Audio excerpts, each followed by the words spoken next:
날일자.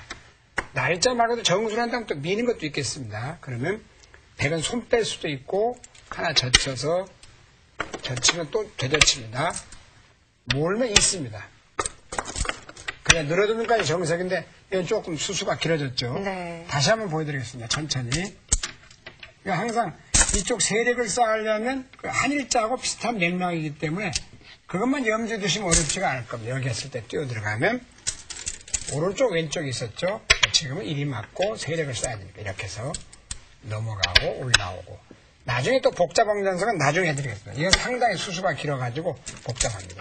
이렇게 밀고 백은 손 뺄 수도 있습니다. 여기서 손 빼고 뭐 갈라칠 수도 있고 달려줄 수 있는데 알기 쉽게 둔 다음에 이렇게 젖혀서 또 되젖히고 끊고 있고 느는 것까지 여기까지 알아두시면 외워두시면 좋을 것 같은데요. 이건 말고도 많이 있겠습니다만 한꺼번에 많이 하면 또 잊어버리기 쉽습니다. 그래서 꼬박꼬박 그날 저희들이 내준 숙제라고 할 수도 있죠. 이 문제만 다 풀어가신다면 저는 6개월만 배우면 바둑이 상당한 수준이 되지 않을까 그렇게 생각되거든요. 네. 자, 벌써 화점 정석에 대해서도요. 뭐 지금 한 대여섯 가지 정도는 알 수가 있는데요. 네. 그 정도 한 뭐 대여섯 가지 정도만 아셔도 포석을 충분히 꾸미실 수가 있습니다. 그렇습니다. 네, 지금부터 함께 포석 공부를 해보겠습니다. 네. 자, 이제 포석은 오늘 또 공부한 걸로 다 해보겠습니다. 그동안에 벌써 소목정석, 화점정석을 했기 때문에 포석이라는 건 또 오늘 처음 보는 분들 위해서 항상 흙이 여기 있고 상수가 이렇게 상자에 앉아있으면 항상 첫 점을 여기다 두르면 실례가 되겠습니다. 이건 신경전이다. 예의가 아닙니다. 상대편으로 2대 이쪽을 두는 거죠. 오른쪽 여기나 여기는 괜찮습니다. 그러나 첫 수가 진행된 다음에 상대방이 여기를 두었을 때 그 다음에 세 번째 수에 여기를 두는 건 신뢰가 아닙니다. 그거는 괜찮고요. 그건 전략이니까요. 네. 이건 여기를 가느냐 여기를 가느냐는 상대의 마음이기 때문에 그건 괜찮은데 첫 점만 상대 앞에 안 두면 되겠습니다. 여기를 뒀습니다. 여기를 두면 소목을 흡도 해보겠습니다. 자, 백은 화점을 둬볼까요? 그렇죠. 그러면 뭐 포석 이름은 이제 뭐 이러면 이걸 중국식 포석이라고 합니다. 그 다음에 이제 여러 가지가 또 있는데요. 하나만 더 이름을 두 가지 모습 설명해 드리면 날일자 이렇게 해서 뭐 이제 소림류라는 그런 또 이 얘기도 있습니다. 꼭 이렇게 두는 것뿐만이 아니라 이렇게 벌릴 수도 그렇죠. 있네요. 그것도 있고 뭐 이렇게 두는 것도 중국식 포석이라는 명칭이 있습니다. 나중에 포석 공부할 때 많이 또 설명을 해드리겠습니다만 여기서는 일단 오늘 이제 포석 모양이니까 배운 걸 써먹어 보겠습니다. 이렇게 걸쳐갔습니다. 그러면 이제 백으로서도 지금 이미 배웠지만 협공하는 방법이 있고 일이 협공, 벌써 이미 한 가지, 두 가지, 세 가지, 네 가지. 그렇네요. 네 가지가 있죠. 네. 작전을 쓸 수 있는. 그럼 오늘 바로 배운 거 해보겠습니다. 이렇게. 그럼 3, 3을 뛰어듭니다. 그때는 막는 방향이 항상 설명드리겠지만 백돌이 3연성 여기가 없을 때는 이 세력은 무용지물이 됩니다. 한번 비교해드리겠습니다. 이렇게 하면 올라올 때 제일 쉽게 그냥 이어도 때 때문에 이런 수도 있어요. 그러면 날일자로 둬야 될 때 갈라쳐버리면 세력이 남는 게 없습니다. 그래서 항상 이런 데 돌이 있을 때 비로소 일이 막아야 됩니다. 이쪽으로. 네, 그래서 여기서는 이제 반대로 막아야 되겠죠. 자, 3, 3 뛰어 들어갔습니다. 그때는 이 돌이 없을 때 항상 이쪽으로 막아야 됩니다. 절대적입니다. 하나 늘어두고 자, 또 차단해야 되겠습니다. 꼭 이어야 되죠. 자, 뛰어나갑니다. 자, 여기서 이제 지금 후보자 때, 중급자 때까지 이렇게 지켜두는 게 무난합니다. 나중에 고소가 되면 안 지켜도 됩니다. 네, 하나 지켰다고 하고 두겠습니다. 자, 이렇게 되면 흙이죠. 포석 이론에는 굳힘, 설명드리겠습니다. 이 굳힘. 소목은 두 수로 굳혀집니다. 3, 3은 한 수로 귀가 굳어집니다. 그렇죠. 네, 그래서 이제 이 화점이 아마추어들이 많이 싫어하는데, 이건 이제 굳히게 되는데, 화점은 세 수만에 집이 드디어 납니다. 날일자, 이구자. 여기는 못 들어가서 하는데, 이 날일자는 3, 3 들어가면 또 잘 안 죽습니다. 그건 좀 나중에 복잡하니까 나중에 설명드리기로 하고, 이렇게 세 수. 3, 3은 한 수.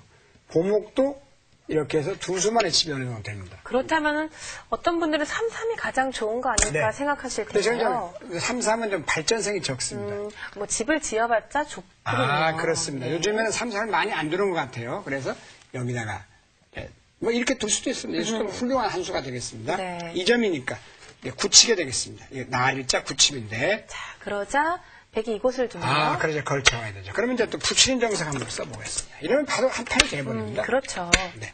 그리고 침착하게 늘어주죠. 네. 이런 데는 절대 놔야 되는데 이런 데는 안 두면요. 여기를 막히면 대책이 없어요. 이렇게 놓으면 당장 한 점이 죽으니까 이어야 되는데 예를 들어서 그냥 이렇게만 한다 해도 보세요. 여기가 뭔가 상당히 거기 화려하죠. 모양이. 그래서 여기는 꼭 들어가야 되고 또 여기를 안 막으면 안 됩니다. 이건 이제 필정점이라고 합니다. 여기 들어가 버리면 이 석점이 그야말로 풍전등화가 되죠. 바람 앞에 등불이 되어버립니다. 그래서 이렇게 막아야 되고 지켜야 되고 흙도 침착하게 지켜줍니다. 그럼 일단하게 되는데 자 여기서 이제 준다면 베개 둘 차례인데요. 자, 이 포석에서는 마주하는 거예요. 상대하고 나하고 마주하는 중앙에 큰 곳에서 이런 자리가 엄청나게 큰 자리죠. 비교해드리면 이렇게 오면 입체감이 나죠. 네. 그래서 이제 여기까지 갔다고 하면은 흑선이니까 다시 또 저리 걸쳐가 보겠습니다. 네. 이쪽으로요. 그럼 아주 쉽게 너무 똑같은 거만 하면 재미없으니 한 칸 뛰는 걸 배웠죠. 지금 이게 안 좋습니다. 여기가 낮기 때문에 항상 고조장단 이렇게. 네, 모양이 좋아야 바둑은 빨리 늡니다. 나일자 지켜두고요. 여기서 또 한 가지 재밌는 걸 설명해드려요. 오늘 한 가지 또 설명해드리겠습니다. 이것만 설명해드렸거든요. 이렇게 해도 되냐 때에 따라 이렇게. 여기가 낮을 때는 이렇게 높이가 더 충분합니다. 그러니까 이정석을 하나 배웠고 응용으로 이걸 또 배워둡니다. 나일자로. 그럼 고조장단이 맞죠. 이렇게 해서. 그럼 거의가 끝났는데요. 저 모양이. 네. 이제 이쪽 모양만 남았습니다. 그럼 이걸 이제 갈라치기라고 그러는데 갈라치기 나중에 배우겠습니다. 이렇게 해서 이리 두 칸, 여기 한 칸 뛸 수 있는 여유를 가지고 여기를 갈라치면 이런 정도 다가서고 지금 뭐 예를 들어서 이렇게 해서 막고 늘어두나요? 이렇게. 그럼 바둑이 대충 이제 끝났는데요. 끝났다기보다는 이게 이제 포석이 끝났다고 합니다. 그렇죠. 포석은 보통 평균 한 30수. 한 30수는 대충 끝납니다, 바둑이. 지금 30수 넘을지 모르겠습니다만, 이 정도에서 이제 중반 전투에 돌입을 합니다. 네, 지금까지 정석과 포석에 대해서 공부를 해보았는데요. 바둑에서 그 포석이 차지하는 비중이 어느 정도 되나요? 그렇습니다. 정석은 일단 정해진 공식이라고 할 수 있습니다.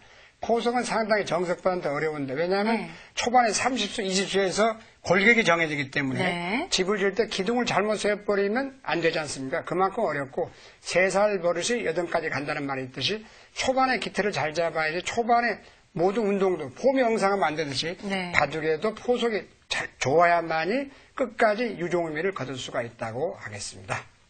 자, 바둑은 뭐 가장 심판이 필요 없는 공정한 게임이라고 그렇습니다. 하죠. 네. 자, 오늘도 역시 뭐 많은 것들을 배워보았는데요. 네. 여러분의 복습이 가장 필요할 것 같습니다. 그렇습니다. 오늘 마지막으로 바둑에 관한 좋은 말씀 준비해 주시면요. 네, 바둑 얘기 좋은 얘기 무궁무진합니다만 오늘은 101수 바둑 용어도 되고 전략적인 용어가 됩니다만 101수 허허실실입니다. 참 재밌는 말인데요. 한 번 공격을 하고 한 번 수비를 하고 허술한 가운데 실익이 있다. 허실이라고 해서 남이 볼 때 허하게 보이죠. 그 사람이 엉성한 것이 아닙니다. 그 사람이 무서운 사람입니다. 실속보다는 허한 가운데 실속이 있다는 그런 뜻인데요. 즉 중용을 지켜라. 일방적인 공공을 하다 보면 닥쳤동대 지붕 쳐다본다 이런 말도 있듯이 너무 공격도 하면 안 되고 너무 또 실리만 찾아도 안 되고 중용을 잘 지켜야 된다는 그런 뜻이 되겠습니다. 네. 자, 오늘 4번째 시간이 되었는데요. 바둑을 알면 인생이 보인다고들 하죠. 네. 여러분이 이제 바둑의 재미에 조금씩 빠져드셨으면 좋겠습니다. 그렇습니다. 이렇게 어려운 바둑이지만요. 여러분의 꾸준한 복습이 있으면 기력 정진에 도움이 되실 텐데요. 항상 EBS 홈페이지에서 여러분들 복습하실 수가 있습니다. 저희는 또 다음 시간에 찾아뵈야겠죠. 그렇습니다. 네, 다음 시간에 좀 더 알찬 내용으로 또 준비하겠습니다. 여기서 인사드리겠습니다. 안녕히 계세요.